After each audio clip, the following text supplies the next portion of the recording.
What's up, everybody? This review, we're taking a look at the G.I. Joe Classified Retro Card Stalker. Now, we already got this guy released real early on.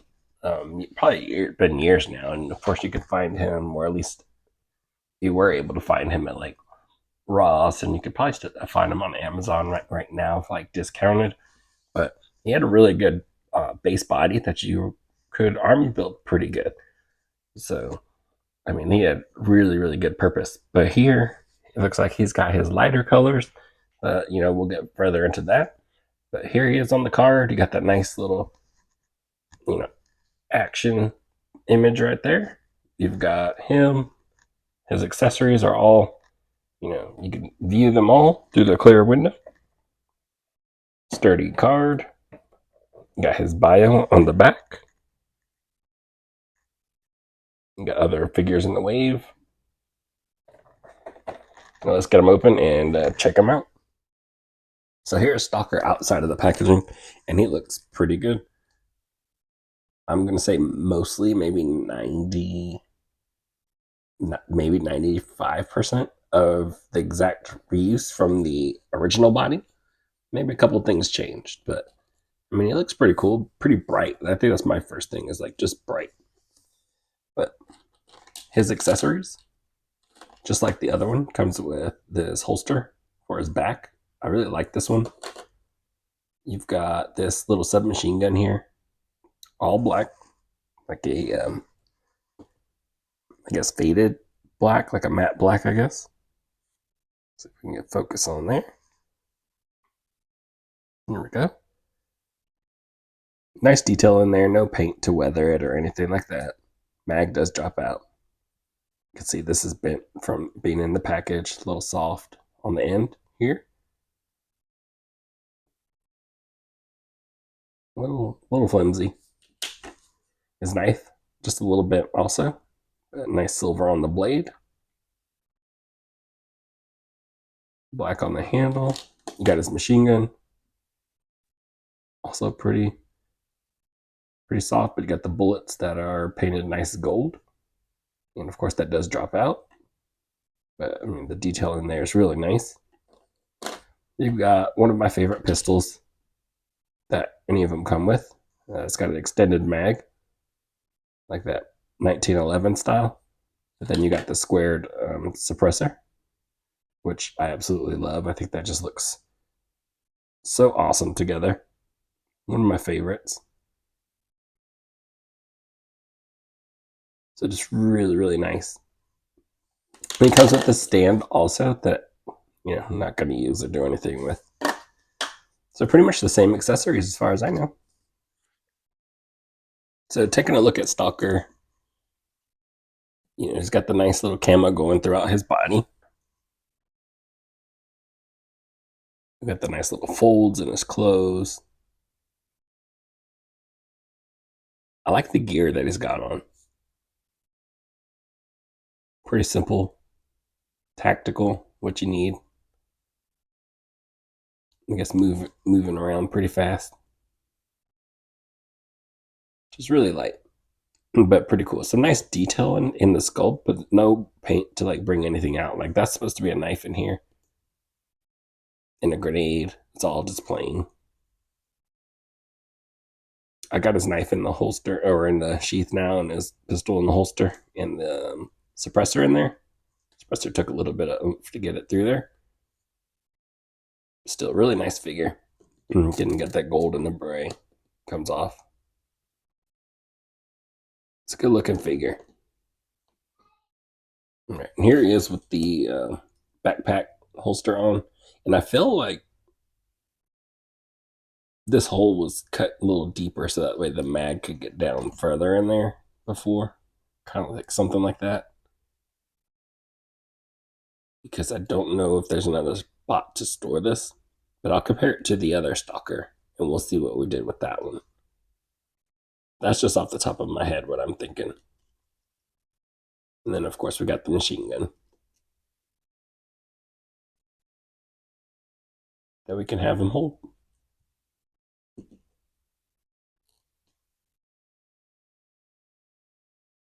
So he looks really good. For articulation, he's got the ball joints. And his head does look down about that far. And then you've got the cut at the base of the neck, but it's not moving on him so much. So yeah, that's about as far as he's going down. Look up, pretty good.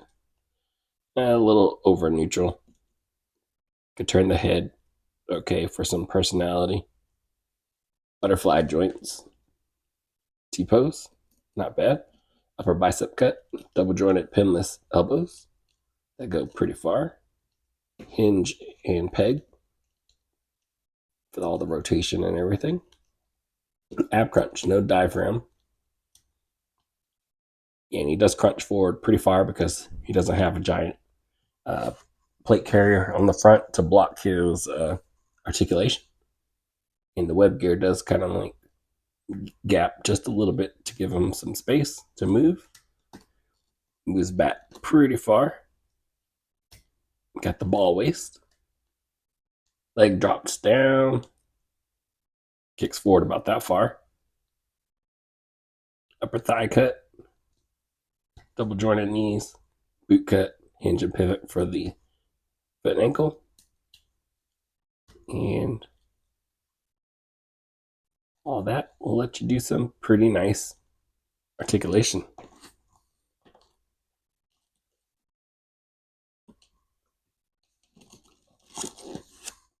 So with the articulation, you can have Stalker doing like Stalker-esque poses, you know, looking at the ground, tracking.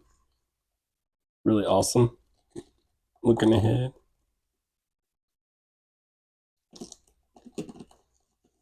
Really cool. I love that.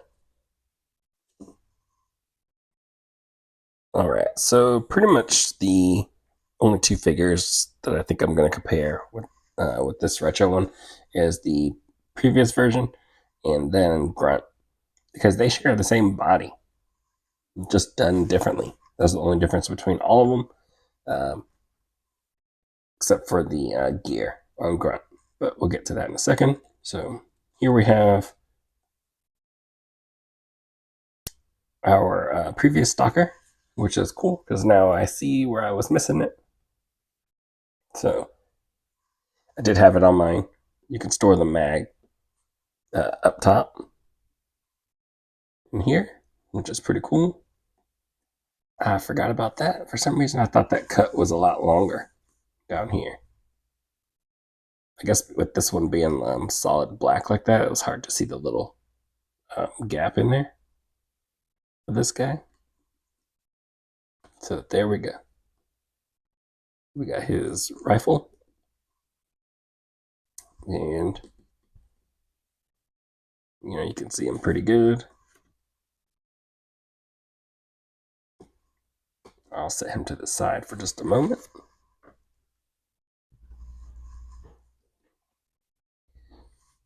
But you can see the pants, the texturing,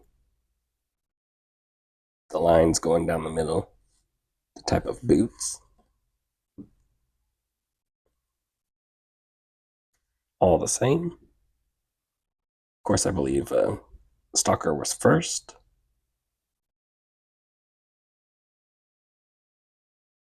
Got the pouch on the side, little wristbands.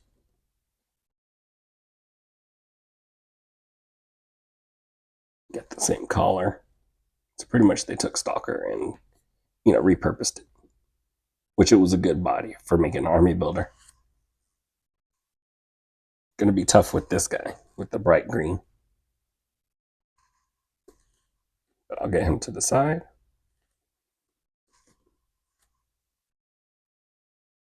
All right, so here we go.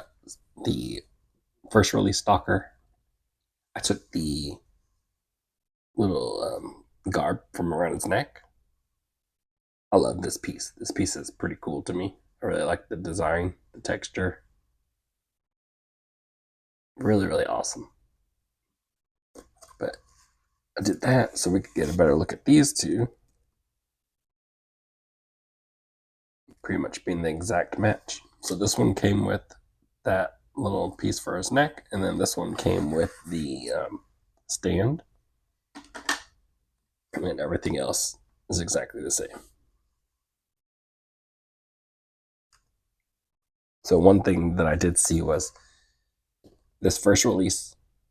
What I mentioned on the retro one is this harness is all in black and no paint, versus this first release has a like darker green, like olive green. Then you've got a little bit of a brighter green here to kind of differentiate it. That would have been cool to have something on this retro card one.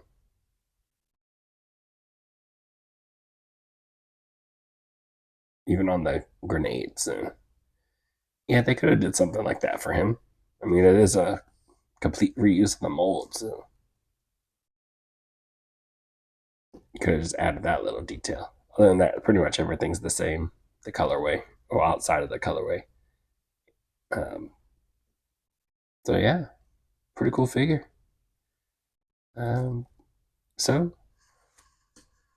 this first release Stalker is still my favorite. He just has that nicer, like I don't know, I guess more realistic colorway. Um, Everything else is pretty much the same. So this figure is not a bad figure, but I've used the Stalker body to army build a little bit, um, which is pretty cool to be able to do that. I don't think I'll be able to do that with this guy at all. I'm not trying to. I'm not. This is a really strange green to me, so I'm not going to mess with that at all. As far as army building, he'll go on the shelf somewhere, probably on like a secondary shelf, while this one stays the Stalker on my main setup. So yeah, I mean, he looks really good. Expected good things out of him just because of the same body. So articulation is awesome. Sculpt is awesome. It's just the colorway. That's the only thing that's different. So you may not even want this figure because of the colorway. You know, nice throwback, which is really cool for a long time collectors. But if you're new to this, you know, Joe's or anything like that, don't really care for him like that, you don't need the new one. This one is just fine. And right now, you know, while I'm filming this, I can you can find him on sale, or he's pretty easy to find. So yeah, I think that's gonna be it for this review. Um, Again, I do like this figure, and it was something for me. But if I only had one to choose, for me, it's this one here because he does come with this awesome piece here that I think is just too cool. It does take it up another notch. You know what? Although this one does have a nicer gold on this beret, but still not bad. So yeah, that's gonna be it for this review. Hopefully, you saw enough to decide whether you need this guy or not. I want this guy. You probably already have an idea whether you do or don't if you were old school collector or something like that. But I will catch y'all in the next one. Later.